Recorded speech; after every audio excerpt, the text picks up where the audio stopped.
जी राधे राधे। महर्षि कृष्णा ने गीता में कर्म को प्रधानता दी है, अर्थात कहा है कि कर्म करो, फल की इच्छा मत करो। हाँ, तो ध्यान महाराज दे। जी, नाम जपना क्यों जरूरी था? हाँ, ध्यान दीजिए। पहले तो हम उसी विषय पे बोलते हैं। कर्म नहीं, कर्म योग। अगर आप पूरे शब्द का उच्चारण नहीं करेंगे तो अधूरा हो जाएगा।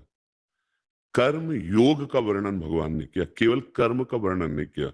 वो पूरा चैप्टर कर्म योग, आगे पूरा चैप्टर भक्ति योग, प्रारंभ जो गीता का किया सांख्य ज्ञान, जो ज्ञान योग कहा जाता है। अगर आप योग नहीं बोलेंगे तो कर्म फिर बांधने वाले होते हैं, चाहे वो शुभ कर्म हो या अशुभ कर्म हो। अच्छा कर्म है सोने की जंजीर, बुरा कर्म है लोहे की जंजीर, लेकिन बंधता दोनों में है। अवश्य में वो भोक्तव्यम कृतम कर्म शुभाशुभम, शुभ और अशुभ कर्म दोनों भोगने पड़ेंगे। समझ रहे ना? अब योग चाहिए जो मुझे कर्म बंधन से मुक्त कर दे, शुभ और अशुभ दोनों से। तो गीता जी बहुत थोड़ा पढ़ोगे तो समझ में नहीं आएगी, और आगे बढ़ो तो उसमें कहते हैं तेसाम सतत युक्ता नाम भजताम प्रीति पूर्वकम ददामि बुद्धि योगम तम ये नमामुपयांति ते। जो मेरा सतत भजन करता है, नाम जप करता है, मेरा चिंतन करता है, मेरी सेवा करता, मन मना भो मद भक्तो माद्याजी माम नमस्कुरु, तो मैं योग प्रदान कर देता हूं।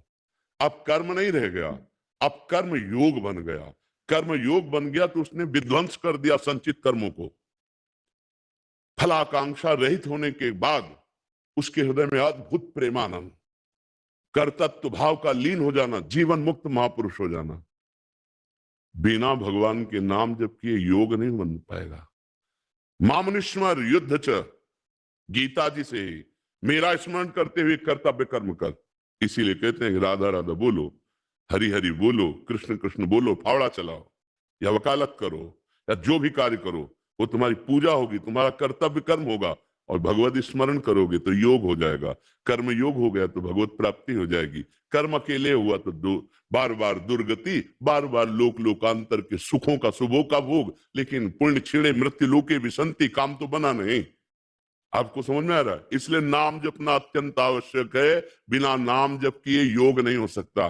कर्म होगा, कर्म दो प्रकार के, शुभ और अशुभ, उनका फल अवश्य भोगना पड़ेगा। गीता गायक कर रहे हैं अवश्य में भोक्तव्यम, कब तक भोगता रहूंगा? पूरा स्टॉक लगा हुआ, गोदाम लगा हुआ, अनंत जन्म हो चुके हैं, और हर कर्म का फल वो हमें भोगना पड़ेगा। तो आप क्या करें? उसमें आग लगनी चाहिए गोदाम में।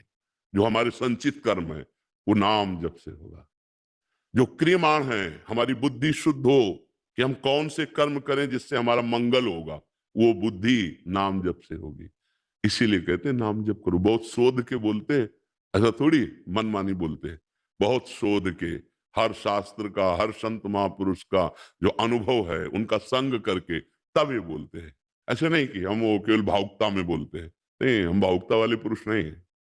भगवान शंकर ज्ञान समुद्र हैं, बचपन से उन्हीं की गुरुवई में पले हैं। तो इसलिए बहुत शोध करके यहाँ कोई भी बात मिलेगी तो केवल कोरी भावुकता की नहीं होगी कि अंधविश्वास में बोलते चले जा रहे। नहीं, जिसका स्वाद नहीं लिया वो बात नहीं तुम्हें बोलेंगे, और जिसका स्वाद लिया तो छाती ठोक के कहते ऐसा करो, और तुम्हें स्वाद ना आ जाए तो मुझे बता देना।